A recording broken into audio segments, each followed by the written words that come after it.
नमस्कार दोस्तों, आज का ये पावन अवसर है हनुमान जन्मोत्सव का। एक ऐसा दिन जो शक्ति, भक्ति, साहस और समर्पण का प्रतीक है। इस दिन का महत्व केवल पूजा तक सीमित नहीं है, बल्कि ये हमें जीवन जीने का सही मार्ग भी सिखाता है। कहते हैं कि अगर किसी ने सच्चे मन से बजरंगबली को पुकार लिया तो उसकी हर समस्या, हर डर, हर संकट दूर हो जाता है। तो आइए आज इस पवित्र दिन पर जानते हैं हनुमान जन्मोत्सव क्यों मनाया जाता है, इसका महत्व क्या है और हमें इस दिन क्या क्या करना चाहिए। सबसे पहले बात करते हैं हनुमान जी का जन्म कैसे हुआ। धार्मिक मान्यताओं के अनुसार हनुमान जी का जन्म माता अंजनी और पिता केसरी के घर हुआ था। वे पवन देव के आशीर्वाद से उत्पन्न हुए थे, इसलिए उन्हें पवन पुत्र भी कहा जाता है। बचपन से ही हनुमान जी अत्यंत शक्तिशाली थे। एक बार उन्होंने सूर्य को फल समझकर निगल लिया था।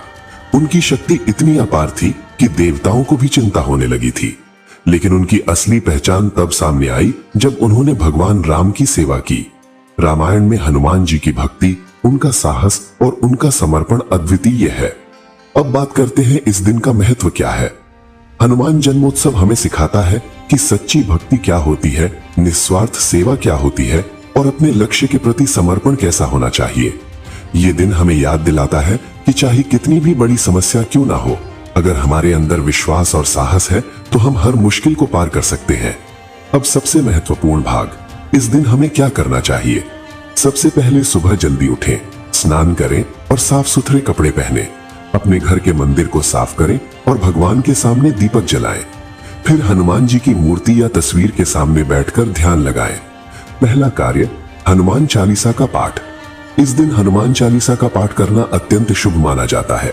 कम से कम एक बार तो जरूर करें और यदि संभव हो तो 7 या 11 बार पाठ करें। जब आप चालीसा का पाठ करते हैं तो आपके अंदर एक नई ऊर्जा का संचार होता है। आपका मन शांत होता है और नकारात्मक विचार दूर हो जाते हैं। दूसरा कार्य, राम नाम का जाप। हनुमान जी को भगवान राम सबसे प्रिय है, इसलिए श्री राम का नाम लेना इस दिन बहुत ही शुभ माना जाता है। आप 108 बार श्री राम का जाप कर सकते हैं। ये आपके मन को स्थिर करता है और आत्मिक शांति देता है। तीसरा कार्य, व्रत रखना। बहुत से लोग इस दिन व्रत रखते हैं। आप फलाहार कर सकते हैं, जैसे फल, दूध या व्रत का भोजन। व्रत का मतलब केवल भोजन न करना नहीं होता, बल्कि अपने मन और इंद्रियों को भी नियंत्रित करना होता है। चौथा कार्य, भोग लगाना। हनुमान जी को बूंदी के लड्डू, बेसन के लड्डू, गुड़ और चना बहुत प्रिय होते हैं। आप इन्हें ये भोग अर्पित कर सकते हैं। साथ ही हनुमान जी को सिंदूर और चमेली का तेल चढ़ाना भी बहुत शुभ माना जाता है। पांचवा कार्य, मंदिर दर्शन। यदि संभव हो तो नजदीकी हनुमान मंदिर जरूर जाएं। वहां जाकर प्रार्थना करें, दीपक जलाएं और आशीर्वाद लें। मंदिर का वातावरण आपके मन को शांति देता है और सकारात्मक ऊर्जा से भर देता है। छठवां कार्य, दान और सेवा। इस दिन गरीबों को भोजन कराना, कपड़े देना या जरूरतमंदों की मदद करना बहुत पुण्य का काम होता है।